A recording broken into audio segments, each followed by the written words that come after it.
Hey, welcome everyone to Pro Mindset Podcast. This is your host, Craig Domann. Today, we have Valerie Alston. Valerie is an author, podcaster, former athlete. She's a coach. I think she trains coaches, trains athletes, helps the relationship between players and parents. Valerie, thank you for joining us today. Yeah. Thank you for having me. Okay, so give us your story as an athlete Okay. that led you to have the experiences that you had so that you have the street cred to coach. Yeah. So grew up Southern California. I was a softball player. Was my dominant sport. I played everything. I was a tomboy growing up. So anything I could play, I did until,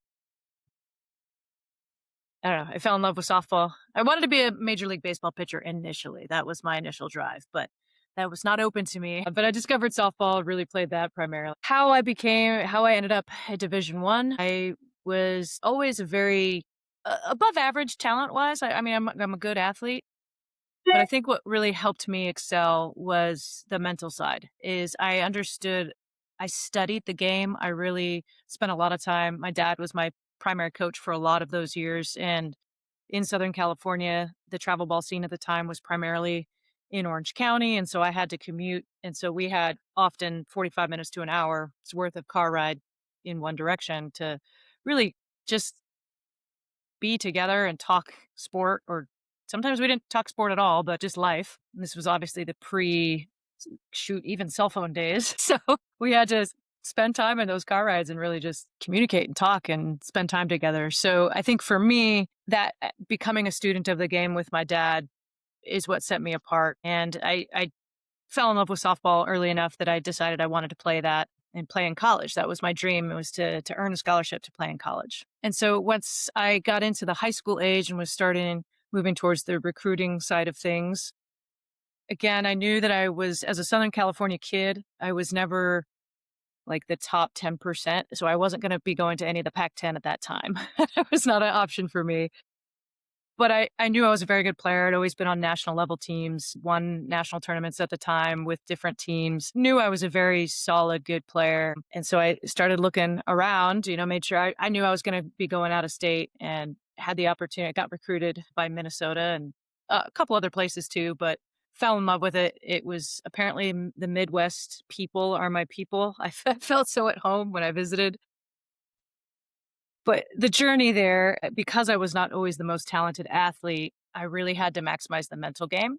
And I had a particular incident my junior year, of kind of the end of my junior year leading into my senior year, where I took a lot of pressure on. I went to a small high school, and I took a lot of pressure on feeling like I had to be the one that carried the team because I was a travel ball kid where some of the others weren't. And I started getting in my head, and my dad noticed. He's like, you're playing very hesitant. That's not you. And especially the high school level that I played at was much lower than my travel ball pedigree. So it just was really weird. He saw me really hesitant, and it just seemed off. And essentially what happened is I had taken an experience in my sophomore year. We lost the state tournament, and one of the defining moments of that loss was in the first inning. I was a number 4 batter. We had bases loaded, no outs, and I struck out looking. And while I was not the only reason why we didn't win that game, I think I internalized that so that when we got into the next high school season in my junior year, I was taking on so much. Like it was my fault that we lost that game, even though I know intellectually it wasn't. I think my little high school brain decided that was true. And I started pressing and just trying to be the type of player, trying to be too much instead of just see ball, hit ball, lean into it. So my dad introduced me to a sports psychology professional, and I started working with them to help overcome some of that. Did a lot of deep breathing, did a lot of just analyzing where that hesitation was coming from, getting back to who I was as a player. And it really helped me. So by the time I got to college, thankfully I had because of that experience, I had some good skills to help me handle the pressure of being at that college level. And I found that did set me apart from some of my teammates who maybe were more physically talented than me. But I was able to just lock in better, be more confident in my skill set because I had that sports psychology understanding of what it actually took to compete at a high level and to be confident despite whatever's going on. And so I fell in love with that side of the sport and ended up studying it. And now that's my profession. So I think that Let it's me very go. long-winded. No, let me go back to something, Valerie. Yeah. So I'm going to write your story about what happened when you were a junior in high school, when you were in the state tournament and you were the cleanup batter and you struck out in the biggest moment that could have made a difference in the game. Because even if you had a blooper, you probably would have gotten 2 runs. I don't know Yeah. what the outcome. I know the outcome was you lost, but I don't know how close the game was. But when those things happen, doesn't matter what people think. It's what you think they think. And as a teenager, you think the worst. And so you're thinking you were the goat, not the good goat, the bad goat. And that becomes your identity. And when that becomes your identity, it almost like it paralyzes you. So that's why you were hesitating. And so, one of the things that's really critical for athletes to do is to remember that they aren't what they do. They're human beings, not human doers or human performers. And just, I mean, Tom Brady's thrown more incompletions than anybody in the history of the game. Babe Ruth struck out so many times. You look at the best players in Major League Baseball, they all fail a lot. The guy that's going to win the MVP is going to strike out or not strike out. He's going to get out 67% of the time or Yeah. whatever, Yep. So, but yeah, let's not look at the sports psychology. Let's look at your dad. What's your father's first name? Greg. Greg.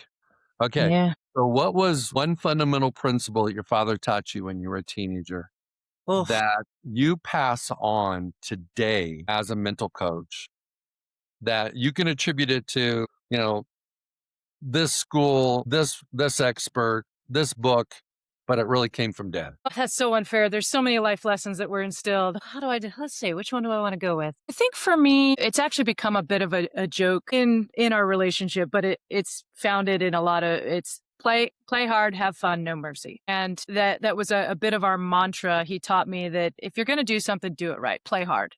That no matter the circumstances, if you're up 10 runs, if you're down 10 runs, play hard because the only thing you can control is your effort.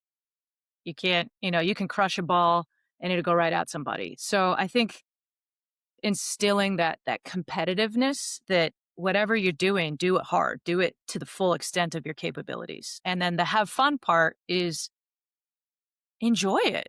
Right? There's no reason to be miserable doing the things that you do. And so making sure that you really take the time to enjoy that journey as much as you can, which doesn't mean that every moment of that journey is going to be pleasant. Again, I struck out with bases loaded in the first inning of a state title game.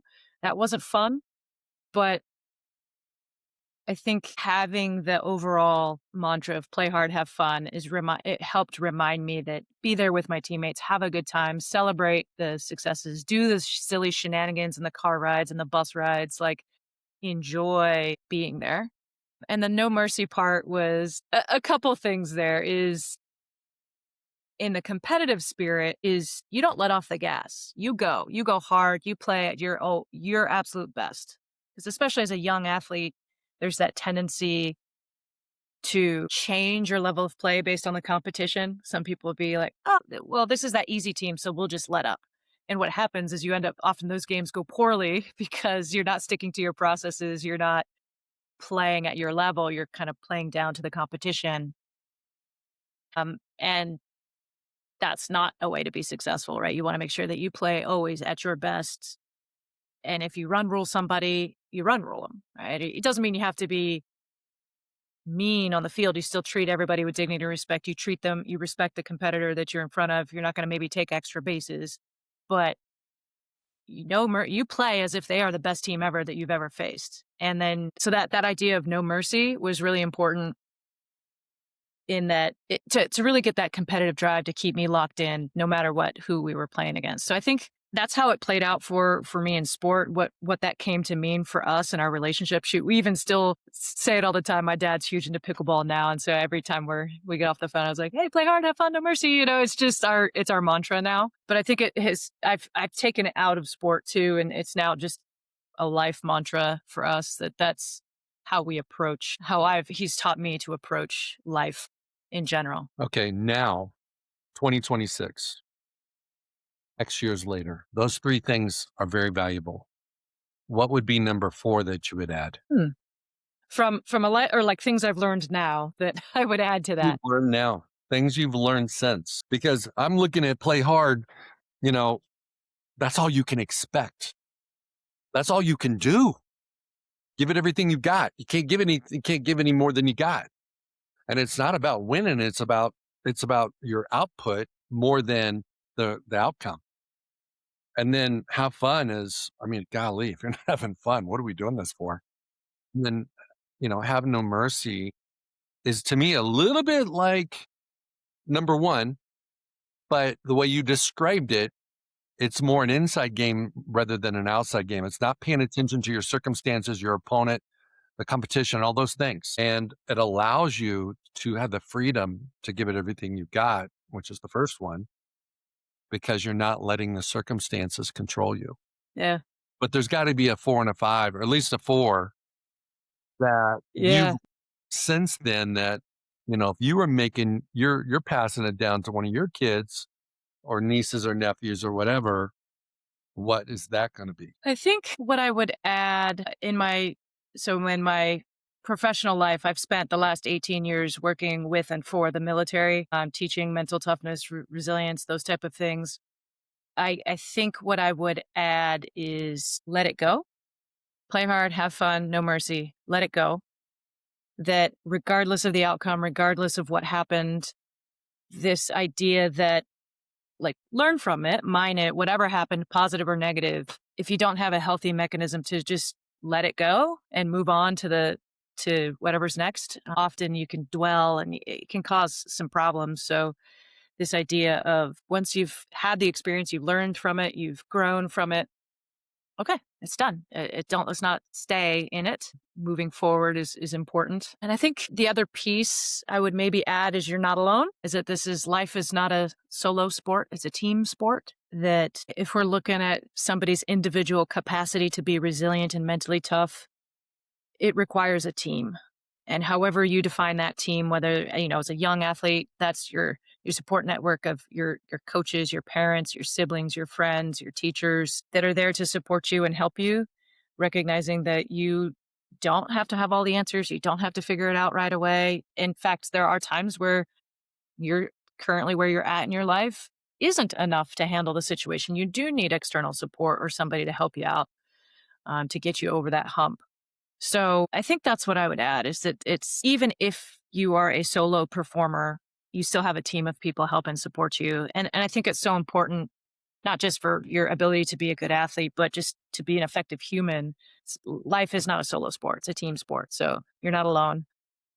Who are your people? Who do you have in your corner? Who are those relationships that you can lean on when times are tough, that you can get joy from and fun and community. It's a basic psychological need that we have as humans is to connect, to be related to other people. And without that connection, without that relation, life is a lot harder. And so I think a lot of in today's environment with all the social media and all that, it's like a blessing and a curse. You can kind of have access to more people, but that doesn't necessarily mean you're connected one-to-one with people in a productive way. And so I think a lot of people feel isolated or alone. So I'd like people to know that you need other people. You're not alone. I'm going to add two. You added two, so I'm going to add two. Yeah, great. Let's hear it. So let it go allows you to not time travel to the past, but you can time travel to the future and think about what could be and what could happen and what kind of recognition you're going to get or what kind of blame you're going to get based upon a future event in the game or the competition. So number six would be fully present, be totally in the moment. Okay. And then the last one is, I think, maybe the most important one, which is you are not defined by what you do. You're defined by who you are. Because I think, like for you, that 16-year-old girl or 17, whatever age you were at the time, you started to think that what you did is who you are. and it limits you. And so, from an identity standpoint, working with professional athletes and college athletes, myself, they've got to believe that their parents love them regardless, Yeah, absolutely. and they love themselves regardless. Pressure looks a lot different, tastes a lot different, smells a lot different when your connection to people and approval from people is not tied to your performance, right? Yeah, and I try to teach that as well. I mean, I think that's so important that you're not what you, to what you said earlier, you're not what you do, and having a helping young people create an identity that is well-rounded, that it's not driven. Yeah, it's okay if part of your identity is wrapped up in your sport. But if that's all you know, if that's all you have, that's probably going to get you in trouble at some point, because at some point you will have to give up your sport, whether via injury or just you're not good enough to keep going to the next level, or at some point you're too old to keep playing it. Age or Yeah, eligibility. you're going to age out or injury out, or so. Yeah, teaching people to have a more well-rounded approach to their identity. That Okay, being when is that aha moment for most people when they realize the mental game is as important as the physical game? Because I got to believe that for most youth that play on travel teams, club teams, the more they practice, the more time they commit to the sport, the better they keep getting. And they don't have time for the mental game because the physical game is showing progress, shows up on the court, the field, the diamond, you pick the place. But at some point in time, I don't care who you are, it's going to get you. And your mindset, your mental game is not going to be on par. How does that show up for most athletes? usually they come to me when they're in crisis, and I don't mean like literal crisis, like mental health crisis, but just things have gotten to a point where whatever they have been trying and have done up until this point is no longer working. Typically, it's a confidence issue. Something has happened and they just can't get back to that trust in themselves to be successful.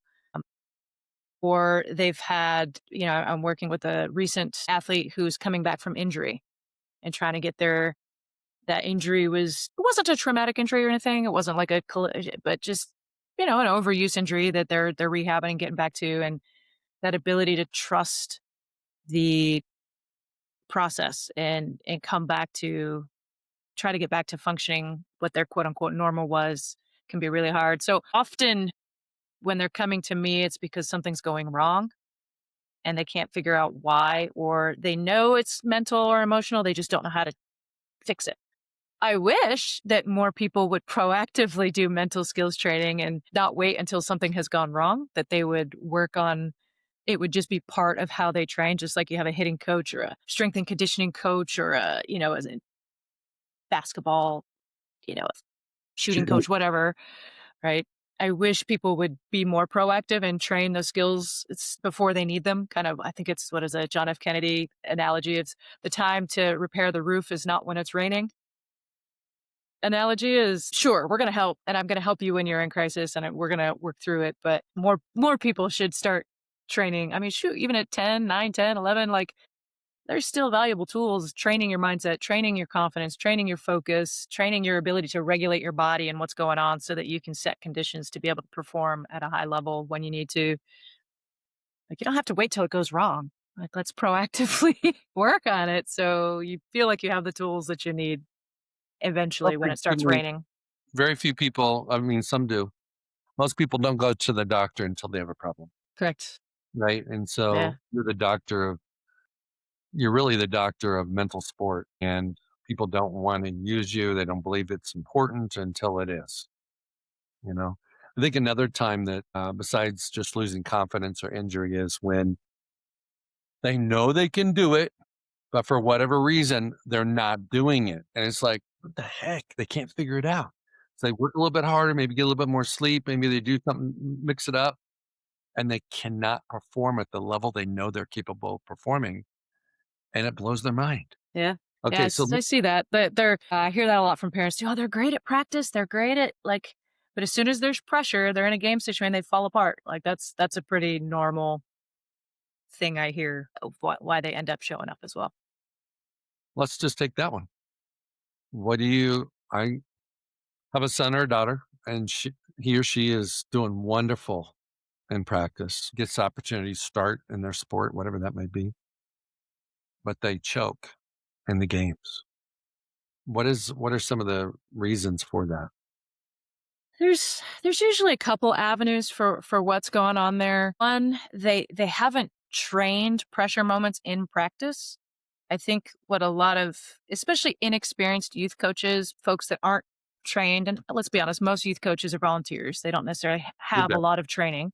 They don't understand how to create pressure in practice that's as realistic as possible as a game setting. And so that dealing with pressure is a muscle like anything else. If you've never done it before, of course it's going to be difficult to do the first time or in a game situation. So creating opportunities to practice that pressure through games and competition and scrimmages and different types of things that you can do in practice so that your athletes actually learn what it feels like, how it changes their internal experience, how their heart rate gets up and how they get a little chaotic. And once they've experienced it in practice and they know what works and what doesn't, with instruction and some guidance helping from coaches is helping them say, okay, this just happened. You got overwhelmed, you fell apart. What happened? Okay, let's talk through that. Like, okay, so what could you do differently next time? Well, I could take a breath here or I could slow things down. They're like, great, okay, let's do it again. Rerun the drill. So I think a big part of that is not enough coaches train dealing with pressure in practice. But then the other part of that is you got to have a tool set, you got to have a skill set to manage it. And typically, what I see most frequently is what you mentioned people are future focused. Well, what if this and what if that? I might let my team down. This could go wrong. And that's okay in the pregame, thinking about what could go wrong, how might I address it. But in the moment of performing, if I'm trying to hit with bases loaded, thinking about, well, what if I strike out is not helpful because you're focused on the wrong thing. In that moment, you should just be focused on what do I need to do to be successful, right? Swing at good pitches, read the pitch, something along those lines, right? So I think one of generally, these are gross generalizations, that the main issues I see is kids aren't able to trust their skill set, like to trust their preparation and their training. And so that diminishes the confidence, which makes them more anxious, which makes them more likely to fold under pressure. They don't have a tool to regulate what's happening in their body physiologically, right? Once that fight or flight kicks on, that they're not quite sure how to calm it back down. So the ability to take some breaths, regain that composure to get their body back under their control. And then typically the thinking skills that help them focus on the right thing at the right time. That if you don't have the way to redirect your energy to recognize that no, you're never going to be perfect in a as you try to play your sport. There's too many variables, too many things. It's not possible. That if you don't have a tool for bouncing back after minor failures, big failures, for me as that junior and high, that sophomore year at bat with bases loaded in the first inning, right, I didn't have a way. I know looking back, my body was so out of whack during that, and at that time I didn't have the tools to regulate that. Like I could still remember thinking back on it, how hard my heart was pumping, and I was breathing. I was trying to take breaths, and I couldn't get my body to simmer down, and I like remember being jittery. So had I had the tools at that time to manage that, that would have helped me. And also, I thought I had to be the person. I had to be the one in that moment. If I didn't, if it's not me, nothing else is going to happen. And so I believed in that moment that it was my game to win or lose in the first inning, first at bat of the game. And so I put in my thinking, I was focused on the wrong things, which caused even more pressure, and I folded miserably. So I think One thing that I wasn't there, wasn't in your body. This was 22 years ago or whatever it was, 20 years ago. Fear of failure is the reason why people leave the bat on their shoulder. Okay. Now, don't get me wrong. If it's on the outside corner, maybe you strategically thought it was a ball, but most of the time it's right down the middle and you just can't move the bat. and it's fear of failure. A couple things I'd like to embellish, and then I want to ask you a question about confidence here. Self-regulation in a game, to me, is paramount for an athlete to adjust to the circumstances. And most of them can't. It's like things are going good until they're going good. And then when they go bad, it's like they go off the rails. Yeah. A Yep. soccer player gets a yellow card, a basketball player gets a technical. They lose their cool. Okay.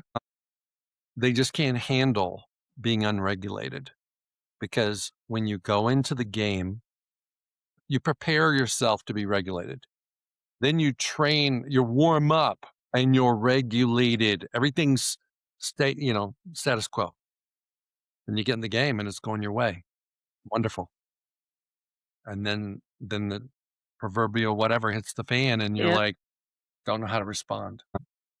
But I want to shift to confidence because I think it's so, so important. What I've seen working with athletes is there's a handful of confidence busters. But the three primary ones are comparison, perfection, and scoreboard watching. And scoreboard watching is being attached to the outcome. And perfection is exactly what it is. You're trying to be perfect. Nobody is, nobody ever has been, and nobody ever will. But for some crazy reason, you think you're going to be. Okay. And then comparison is, I don't think I've ever compared myself to an athlete ever and not found something they could do better than me. But when you start comparing, it becomes dominant. Like there's a lot of things that person can do better than me. And now you can't even think you can do anything better than that person. And the reality of it is if you and I went and played a sport, I'm older than you and, didn't play softball and all that stuff, but there's probably something I'm better than you. I would imagine. Yeah. No, something. I don't know what it Yeah. would, something. And so, but you obviously that's your sport, so you probably would dominate me. But I can't be my best when I'm comparing myself to you. I mean, you're a Division 1 athlete. So how do you train? How do you build an athlete's confidence? What are some of the steps? What are some of the tools? What's the process for building? Because everybody listening, I don't care who you are, you've had days where your confidence takes a dip. Yeah. I subscribe to the it's actually a self-efficacy model, but the idea that there are sources of confidence, that there's places you can pull from to enable your trust in yourself, your belief in your ability to be successful in any given moment. And so one of the first primary sources is your prior experience and feeling like you have the capacity to do the thing.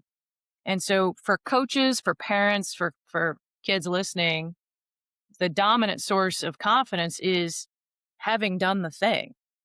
And whether you were successful or not, putting yourself in a place to practice that skill set, that whatever it is, whatever sport you play.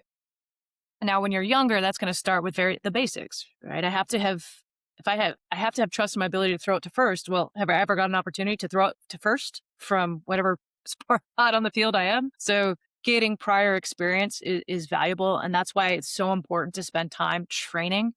I know I see that as kind of a curse this day and age with everybody converting to more travel sports and people coming from all over. They don't train anymore. They don't practice together as teams anymore. Everybody just shows up for game day. It's like, where's the development? Where's the ability to put people work on things, to do drills, to do game like scenarios, right? So training is a huge part of having confidence is that you have to believe you have that ability. And if you've never had the opportunity to demonstrate that ability, it makes sense that you would not have trust in a game situation to be able to execute it. Now, you can't always rely on that because as always, we can't predict every moment that's going to happen in a game. You can't predict every type of scenario that could play out, but you can prepare for a lot of it. And so the more you train and develop a lot, that's a lot of where your confidence comes from, is putting in the work. I would say the next level is the way you think about those experiences. I mean, we can use vicarious experience too. We can watch other people and say, okay, Susie's over there doing that thing. She started that drill. I wasn't quite sure if I could do that drill, but I'm watching her do it. And it's like, oh, okay. I might be able to do that. So you can learn from other people's experience too. It doesn't have to just be your own personal experience. But the next level there is just how are you thinking about any of that stuff? Whether your experience was success or a quote unquote failure moment, how am I interpreting it? When I had a failure moment, what am I ascribing that failure to? Was it something I had control over? Was it something, was it internal? Was it external? Was it in my control, out of my control? Is this a stable quality, something that's going to be there for a long time? Or is this unstable, just a fluke of the moment situation? And the way you explain your successes and your failures, you need to explain them in ways that enable future success and prevent you from making that same failure again. So typically it's taking accountability. Typically it's figuring out what you had control over and what you didn't, and leaning your effort and your energy towards the controllable factors. Being honest, whether this was a stable or unstable factor. And so what I mean by that is, we'll use a simple thing of you woke up, it's game day, and you're sick. Right? You're not feeling your best. And maybe that day you're just kind of at 70%. And so you don't have your best energy. You end up getting thrown out at second because you're a little bit slower than you normally are because of you're just run down and tired. Like, okay, all right, today I got thrown out because you know what, I'm just not full speed today. I'm a little sick. Like, that's an unstable factor. That's not something that's going to be around every time you play the game. So those are sometimes context dependent, but how do you explain the successes and failures that you're having? And making sure that you're explaining them in ways that will enable, again, future success. So if I had a success, I want to explain it in a way that I can repeat it. If I had a failure moment, I want to explain it in a way that enables my ownership and gives me a pathway forward to fix or correct that mistake so that I feel confident in that the next opportunity I won't make that same mistake. And then yeah, and then the last thing is really just that internal self-talk, right? How do you talk to yourself? Are you saying I can or I can't? At the very basic level. Your inner dialogue becomes your behavior. And so making sure that it's that inner dialogue is working for you is leading to trust, sense of certainty in your abilities, not diminishing it. Okay. Give me give you 30 seconds. I want you to summarize that for me real quick. You got to train. You got to put in the work so that you've got something to hang your confidence on. And you got to think in effective ways. Make sure that the internal dialogue you have is working for you. It's fueling your confidence, not detracting from it. You have to be honest and you have to have positive self-talk. Yeah. I would even change it to productive. Because positive, sometimes people see that as like, oh, it's all good. I just have to be happy in my thoughts. Like, now, productive. You can be honest. But that sucked. I was trash today. That was absolute garbage. And I recognize that now. Here's what I'll do differently. Let's move forward. So I lean towards productive versus positive, but the effect is the same. I didn't do this when I competed, and I didn't do this when I coached teams. But I've learned this in the last 5 or 6 years that confidence is so different than belief in the sense of, like you, Valerie, you have to buy stock in you every single day when you wake up, and you got to be 100%er. You can't be a 99.9er in believing in who you are. And then confidence is about the things that you do as a coach, as a mom, whatever things you've got going on. As an athlete, your skills. But let's just take softball. You could be one of those people that have a lot of confidence in your basement, but you don't have confidence in hitting the outside pitch. And you got a lot of confidence in your ability to throw accurately if you're in the outfield when you're playing defense. Let's just take like 10 things. Maybe you're confident in 8 of them and you're not confident in 2. Let's not just say you're not confident. Girl, you got a lot going on. You got 80% of these things. You're killing it. It's helping the athlete realize that hey, you're a little down. You're not really feeling it. Well, let's talk about all the things that show up in a game. Are you confident in that one? Oh yeah, I'm good there. Then let's not let the 2 things poison the rest. Yeah. Let's focus on your program of how you train that, how you think it. Are you honest about it? And are you productively talking to yourself? And that helps them like just narrow it down instead of doing Yeah. brain surgery and taking the whole thing. Let's just take the part that's not working. Yeah. Let's let's take the tumor out. Yeah. You don't No, throw the baby out with the bathwater, right? Yeah. bingo. Yeah. And then I think the other thing with confidence is there's a worthiness that comes in on confidence. If somebody, let's say, for example, you and I are teammates, play the same position, we're the same gender, same sport, all that stuff, and you putting in the work, and I'm skating, and I'm kind of like cutting corners. When I get up to, let's say we're playing softball, when I get up to the plate, I don't feel worthy to be successful because I know what my teammate's doing, and I'm not doing what you're doing. So I think there's an unworthiness that's a source of lack of confidence because you didn't train.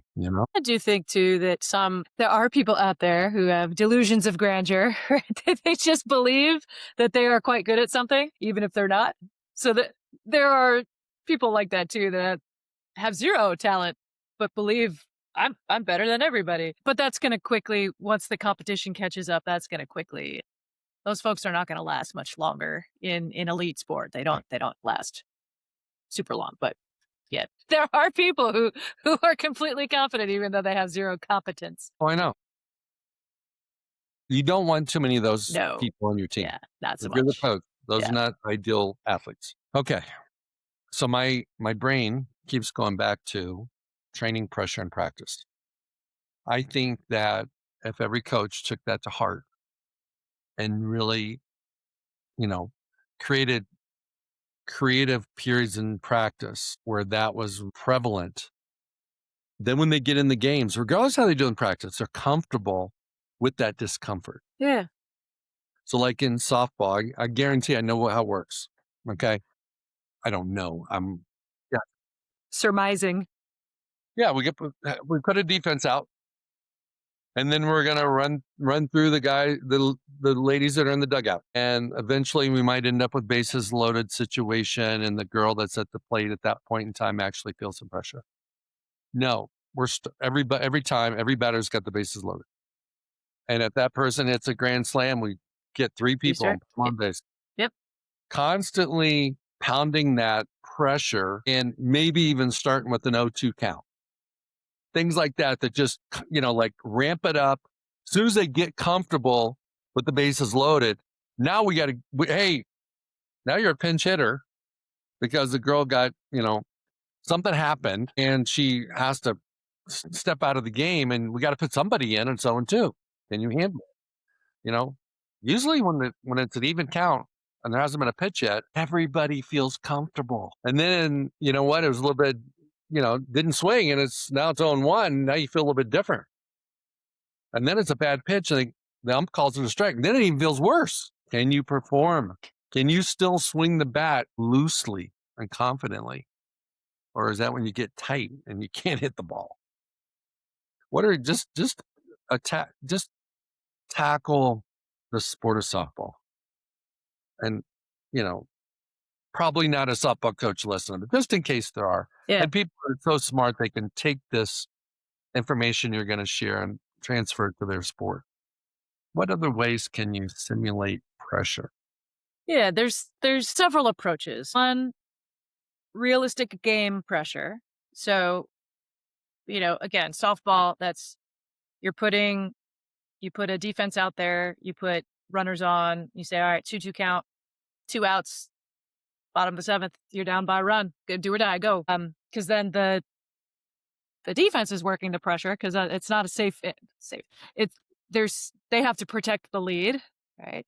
And then the offense is also they're trying to get that lead back, and there's enough runners on that it's doable in that moment. One swing of the bat could change the whole game. So realistic game pressures that they're likely to face. So recreating those as best you can and making sure that they're intentional. So like you said, is resetting. So don't do a full scrimmage where you wait for that situation to occur, is make it happen, right? For football, that might be we're practicing 4th and inches for the next 10 minutes, but then also adding what I find helpful is some level of consequence at the end of that. Because if it's just practice, sometimes there's not a consequence that when they know it's not real, that there's not a consequence of actual winning or losing. Sometimes it doesn't feel as real as a true game.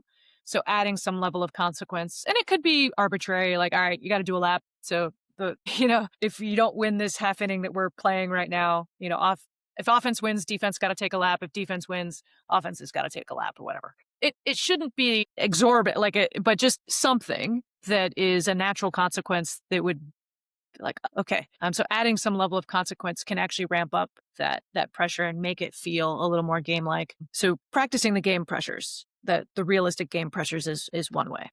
Another way is any other type of competitive thing that you can instill in practice that maybe isn't a game situation, but is some sort of stakes on the line.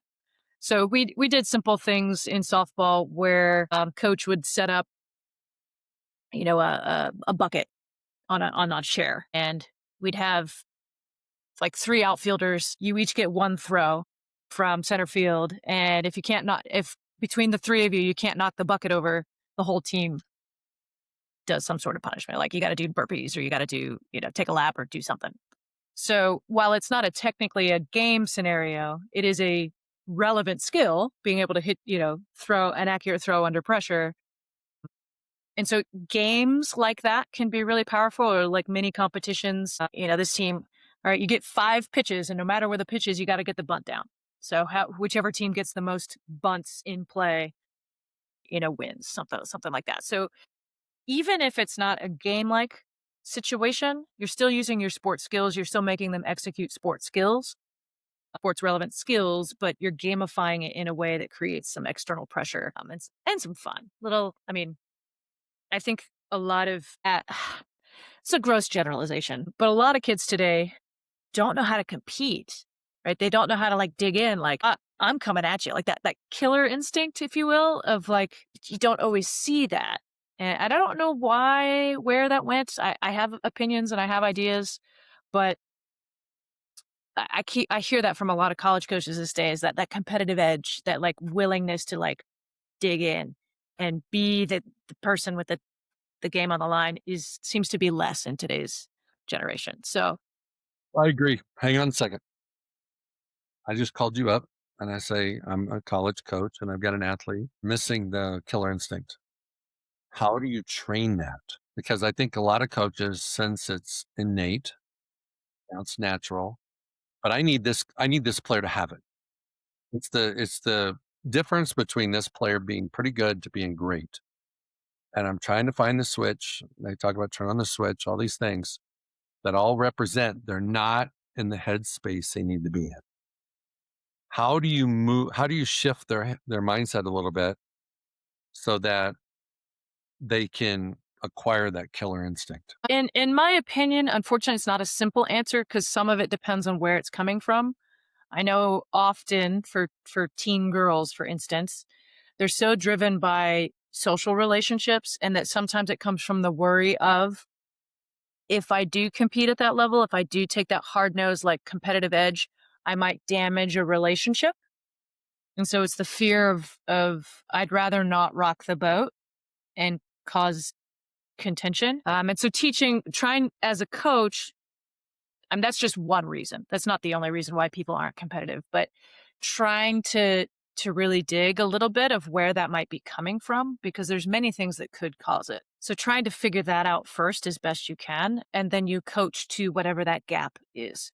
So for the young team example, young women not wanting to harm relationships, is teaching them, creating as a coach a safe space of teaching them what it means to be competitive, that in this environment on the field, going hard, like play hard, have fun, no mercy, that was my version of it. You compete hard, you push hard, and we all are doing that, creating that culture that by doing that, you're helping your teammate get better. You're helping push them. You're helping challenge them. They're helping challenge you. And together, because we're competing hard like that, because you're going hard, as a team, we're going to grow together and be even better. And so trying to shift it from I'm somehow like, and that it's not a competing against, it's competing with. especially inside your team, is that I'm not actually me competing hard in this moment is helping both of us grow and develop. I think about one of my best friends in college. We're roommates and very, very close friends. She was a pitcher. I was originally a catcher, ended up playing second base, but we were very close from all the bullpen sessions and things like that. And inevitably, playing softball, you scrimmage against each other at some point. You're playing against your own teammates. And so I'd face my friend fairly often against her. And we would definitely crap talk each other. Like, oh yeah, you got nothing. I got you to but we compete hard. And I think she threw hardest against me and I was most locked in against her. But as soon as that interaction was over, I could remember, she beamed me one time and she's like, gosh dang it. Like, what? I thought you were going to, but because we had that trust and that love for each other, we knew that whatever was happening on the field was there to push each other. And that as soon as we took that uniform off, there was that love and that respect, that there was the mutual understanding we're competing with each other, not against that. So I think that's an important piece, is as a coach, trying to figure out where's that underlying lack of competition coming from. What you said earlier, a lot of it comes from fear of failure. That can be a reason. If they're terrified to fail, they'd rather it's almost self-protective. If they can give themselves an excuse, well, if there's an excuse, well, I failed because I didn't try that hard, or, it's almost self-protective. I'm trying to Those think are very good. Those are very good ideas. yeah. What I heard you say, which I've never thought of this before, is it's more on the coach than the player. And so if you think about, let's say, for example, you have, you know, 15 girls playing softball. 10 of them got the killer instinct, 5 of them don't. And the coach is trying to fix them. If the coach would take a step back and create a safe environment with expectations, boundaries, hey, this is how we do it. This is how people are going to respond. And when we get out of practice, we're all going to be homegirls again. And you guys can all, be in your cliques or whatever you got going on. But when you come to practice, put on the uniform, you step on the field, this is how we're going to play. And it's acceptable for everybody. Which for some of these girls, I may think it's like, hey, you're being a jerk. You're being overly aggressive. You're being mean. No, this is how we define competitiveness. And that's the standard the coach has to communicate clearly and effectively and consistently to his or her team, that this is competitiveness. And I think I've never thought of that before, because I've always wondered how to turn the light on myself for some guys. Yeah. It's like, it really is the coach, because some athletes don't pay attention to the impact of their actions on their teammates. Some care deeply. And for those that care deeply, you have to help them understand they don't need to care, because you're going to still love each other after practice is over, right? Yeah. That's what I've found, is that setting conditions and helping a coach. I think like John Wooden was a master. I mean, he had so many Pyramid. wonderful qualities in how he coached, but like, he recruited the best talent. Obviously, he had amazing players that played for him, but the way he set his practices up is like, he would recruit a guy. I apologize, I don't remember the dude's name, but specifically recruited him because he would be Bill Walton's nemesis. And I needed that kid to play against Bill Walton every day in practice and just get on him and make him a better player, so that when we were playing the true opponents, he was ready. He knew what it took to overcome that type of player, right? Because that's how the other teams are going to try I to. think it was Kiki Vanderway or somebody like that. It was Yeah, I can't remember who it was, but I yeah, think it was somebody like that. yeah. And so even, just thinking about that as a coach and I was obviously never on any of these teams, but you hear any of John Wooden's players talk about him, like, they loved each other, they loved him, they loved, that environment was created so mindfully by him, that, the probably the hardest games they ever played at UCLA were against each other in practice, not against other teams. So just thinking about that, is that a lot of it does have to do with the environment that they feel safe to compete at that level, but also sometimes they just don't know what it means to compete hard. So sometimes it is a certain level of education that just needs to, let's get on the same page of what this means in the context of sport. That you can, that I think that's for me where my play hard, have fun, no mercy came from, is that the no mercy piece was that competitive edge. But my dad always tempered that with no mercy does not mean disrespectful. It does not mean diminishing or demeaning the people you're playing against.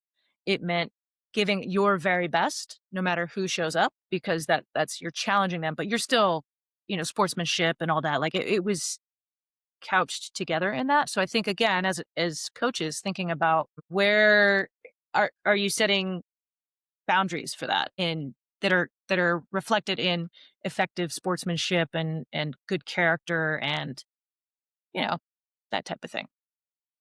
And do you correct it if they go a little off the rails and it does get some contentious? Are you the one that's like, all right, take a breath, let's break in? Making sure that if it does get heated, that you're protecting that space and making sure that you're able to cool things down and let it process it so that they can come back to, again, you are teammates. You will respect each other. You don't always have to like each other, but you will respect each other. Compete as hard as you can with respect. I had the fortunate occasion to hang out with Coach Wooden at the Wow. yeah. I was his escort. Picked him up at the airport. I was like his Uber driver for like 5 days. It was How super dope. cool is that? Were Yeah, you it just was. picking his brain the whole time? You know what? He was so humble that everything he said was like it was almost like profound, but he didn't say a lot, you know? I think all of us like to, we just want to say all these words. He would just say few words. He was very simple. One of the things he was about with his pyramid of success was he had very high standards for his athletes and he cared about the whole person. And I think when we coach sports, a lot of coaches forget, this is a young man, a young girl, this is a college kid that's struggling or trying to adjust to college life or just got dumped by their boyfriend, girlfriend or whatever and parent issues or whatever it might be. It's remembering the total person, not just the athlete part. And when you can connect with the total person, you're going to make a bigger impact on the athlete part. Yeah. Yeah. I've always subscribed to that they don't care what you know until they know that you care model of coaching that at least in my field in sports psychology, any psychological domain, like I think it's most research says something about 75 to 80% of the value of a counseling or coaching relationship is the rapport, the relationship part is what drives the effectiveness of any interaction. And so, especially, I think a player can always respect a coach if they understand you care about me, you have my best intentions. Like you genuinely are trying to do your best to help me be the best athlete I can be.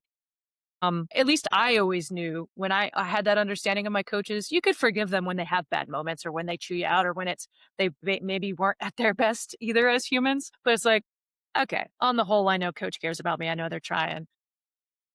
Like that, it goes a big way. And I've also had coaches who were absolute. I knew they didn't care about me. I was a cog in a wheel, and you bet your booty that experience was very different. They did not get the loyalty, and they did not have an inspired team. So I would, I would say every athlete filters the coaching that they receive from their coaches based on whether or not they have a relationship or not. And if they don't feel like they're connected to their coach doesn't believe in them, doesn't trust them, all those type of things. It has a negative interpretation by the athlete. Like, oh, coach punished me, he or she doesn't like me, all those kind of things. And when you feel like you have a relationship, the obvious other side happens. You look, God, this coach really wants me to work hard, really wants me to get better, really is pushing me. And so even think about this. A coach speaks to his or her whole team and none of them receive it identically the same. And some of them are on polar opposites, positive for me, negative, not for me. So, okay, young lady, I think we could have did like 4 podcasts because we're already past an hour and We really never even got started. We just kind of Yeah. were rocking and rolling. I want to so much for being on Pro Mindset today. Thank you. Thank you for having me. Happy to come back. We may have to do it again. All right. Thank you very much, Valerie. Yeah. Oh, where can people find you? Yes. The best place is www.confidentcalmclutch.com/quicklinks. It's kind of my link in bio page that you can see my podcasts there. I've got a podcast for parents and players together to listen to car ride conversations to help facilitate mental toughness and relationships and good dialogue there. And then I've got the Clutch Academy for sports coaches, which is focused on interviews with fellow youth sport coaches and talking about how they embed mental toughness, mental skills into their process as coaches. So those are probably two big opportunities, but you can find all that at the Confident Calm Clutch/quicklinks. So And check out the show notes. yes, that too. Thank you very much. Hey, it's Craig Domann, the host of Pro Mindset Podcast. I want to thank you for listening or watching today's show. And you can catch us every week on the normal social media platforms like YouTube, Facebook, Instagram, and all the listening podcast platforms. I hope you enjoyed today's show. And more importantly, I hope you gained a pro mindset insight. Please be sure to rate and review Pro Mindset Podcast. And I look forward to catching up with you on our next show.